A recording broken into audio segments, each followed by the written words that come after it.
Welcome, friends. Today, we're doing another perfume review. Marvelous. That is right, my friends. Once again, I have returned to you with another perfume review. And the perfume we are reviewing today is by Christian Dior. And it is called Leather Oud. I wonder what's in that. Let's find out. This perfume review will follow my tried and trusty technique. I'll tell you the notes. I'll tell you which notes I get the most of. And then I will discuss this perfume until I have discussed it to a disgusting amount. And once I have discussed it to a disgusting amount, I will decide, I've discussed this enough, and I've discussed it myself. And then I'll stop.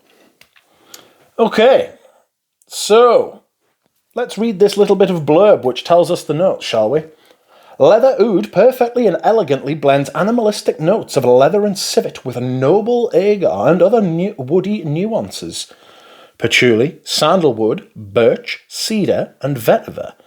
There are also ingredients of cardamom, clove, amyris, beeswax, amber, and labdanum, which complement this warm composition. Which notes do I get the most of? Civet, beeswax, birch, leather/oud.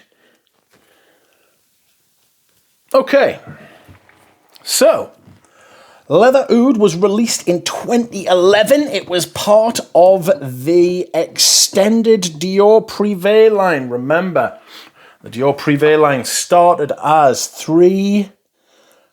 I don't know why I'm doing this. It's my scent of the day.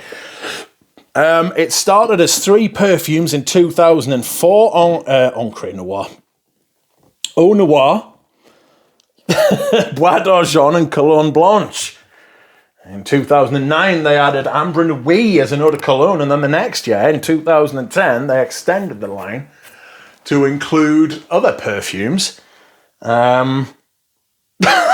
They extended it to include other perfumes, and even though they'd released Ambre Nuit in 2009 in the eau de cologne, they then changed it to an eau de parfum. This was the first sign that Dior didn't know its arse from its elbow. We should have known. Not to worry. And then the line kind of went downhill from there. It kind of peaked with the release of Queer Canage in 2014, but they've bollocksed it ever since. Everything else that's been released since then has just been absolute dog shit. So I have no sympathy for you if you've bought the shit that they've been pumping out since then. They ought to be ashamed of themselves. They're not, but they ought to be. Excuse me whilst I hydrate. Okay. This perfume is fucking nuclear. Performance is just completely off the fucking scale. It's insane. It's bananas. It's probably too strong. So that's enough said about that. When you first spray this, you get a bit of everything. You get and some perfumes do this. Some perfumes are like, here's everything all at once. And you're like, ooh, fuck. And you need to give it 5-10 minutes. Maybe it's going to stand outside in the wind, or, just brace yourself.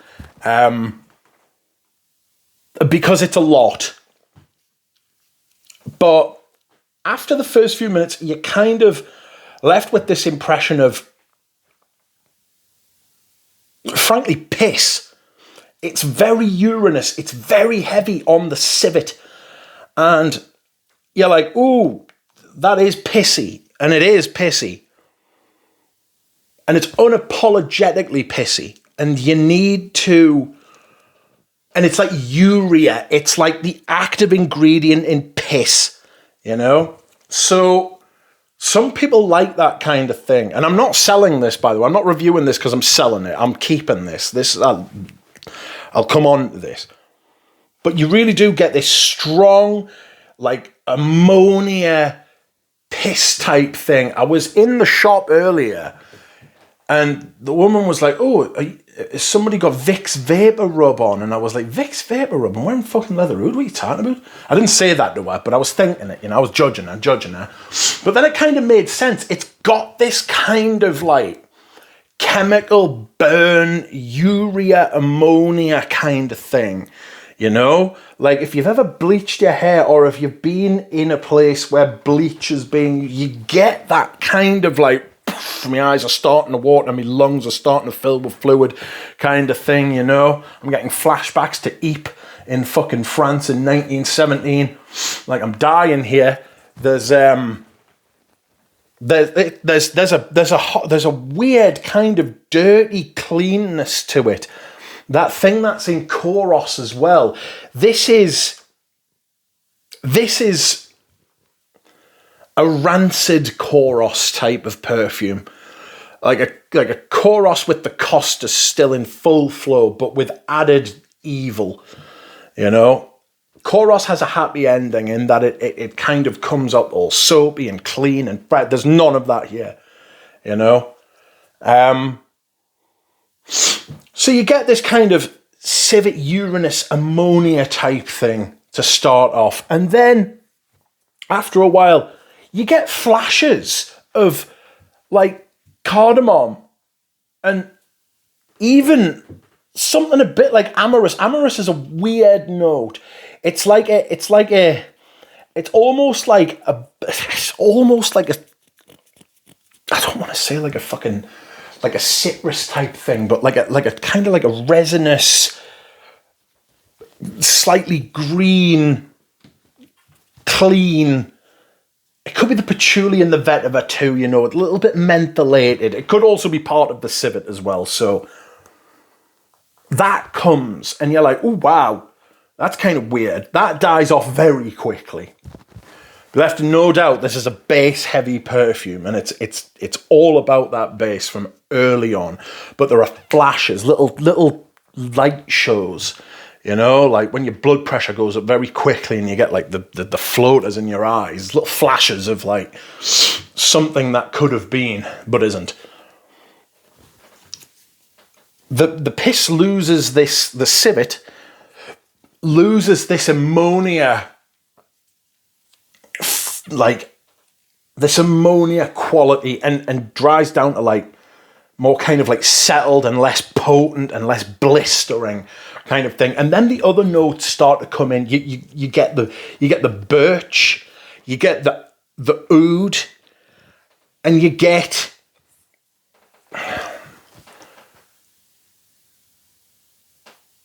the birch and you get the oud. So you get something smoky, and you get something quite dark.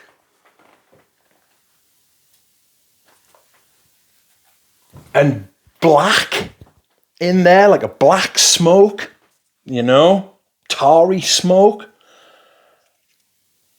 Within that, you get this accord. So I'm talking like, you know, like there's like inside the inside of something else.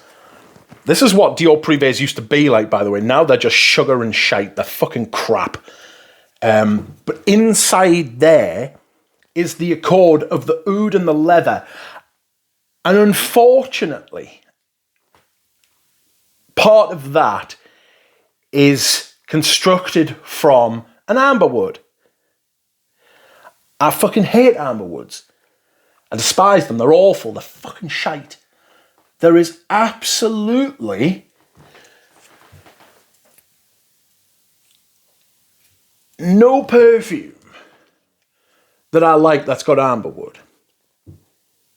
Except this one. Except this one. There's always an exception. This is fantastic. I used to wear this a lot more. You can see this is a 450ml bottle. This is a big old unit, right? This is a big old fucking unit. And I've used quite a bit of it. I don't know how much that is. I'm going to say like 30ml, 20ml, 25ml, 30ml. It's a lot, friends. It's a lot. I've used a lot of this. It hasn't got a sprayer. I've got a sprayer for it, which unfortunately fucking sprays a lot on, and I end up putting a lot of sprays on anyway, so I fucking stink of it. But not to worry. The amberwood in it, that dark, smoky, charred thing, is surrounded by so much great perfume that it actually works. It's not overbearing. It's not all that's left at the end of the perfume. I'll get on to that. It becomes apparent without ruining the composition. It really is. And it's strange how it came first in the very early days of amberwood usage, popular amberwood usage. It's strange how it came early in the day, and people haven't actually refined it. They've made a virtue of the overpowered nature of amberwood, because now people, that's all they want. They just want performance. They don't care what it smells like. They just want to stink, because people are fucking stupid and should be stopped. Anyway, that kind of that accord with of the Leather Oud combo thing, which is kind of feng shuied in the middle of the perfume, surrounded by definition of like the birch and labdanum and the civet. It's very clever how it's been used, how it's been manipulated, how it's been executed to not be a droning synthetic white noise disaster all the way through. The perfume moves, it flows, it does different things. It's harsh, it's rough, it's angry, it's leathery, it's oudy, it's pissy. And you think, and this sounds like a Beaufort London type of perfume, unapologetic, but it does apologise. It has a saving grace, and it's what makes this perfume. It is what makes this perfume genius. It's the juxtaposition, the same thing that Kouros does between the piss and the soap. This does between piss and beeswax. The beeswax note in this is fucking incredible. It makes the civet and the leather almost buttery.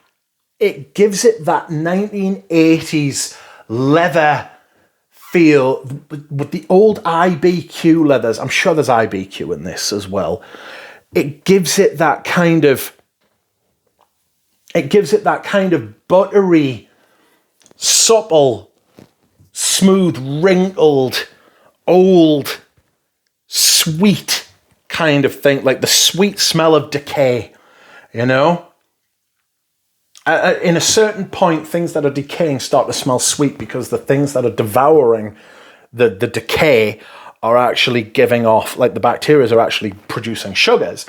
That's kind of what's going on in here. The bees, without it ever becoming sucrose sweet, without it ever becoming too much. It's not like a chocolate bar. It's not like a Haribo. It's not like that kind of sweetness. It's a natural sweetness. It's very, very clever. And yet, all the while, there's this smoky, tarry thing going on. There's a depth with the labdanum. Slight, like a burned wood, something that used to be green and natural and alive, which is now dead and in all the throes of decay. It's brilliant, and it's what Demachy was capable of before he fucking went bonkers and started producing fucking vanilla after 2017. This is one of the best perfumes I own. It is sensational. It is absolute genius. It smells different on different people. One of my friends, a girl who was quite dark. She's got dark hair, dark skin, dark eyes, all of that. She sprayed it on her skin, and it was sweet. It was very honey sweet. There was the aspect of like the piss and the birch and stuff was far in the background, just offsetting it, so it can wear both different ways depending on your skin chemistry, which I fucking love about it. It's incredible how it's done. All the different facets of a leather perfume, how perfumes are, what Demachy is capable of, and yet he completely abdicated that in favour of the suits at LVMH, who wanted shit like vanilla diorama, you know, which is just dog shit, just some of the worst perfume you'll smell, you know. This brings me on to 2018, when this perfume was reformulated. It was reformulated and it was brought out in the same bottles, same names, but they called them new perfumes and new compositions like they did with Bois d'Argent. If you look it up on Fragrantica, is one of the best ones.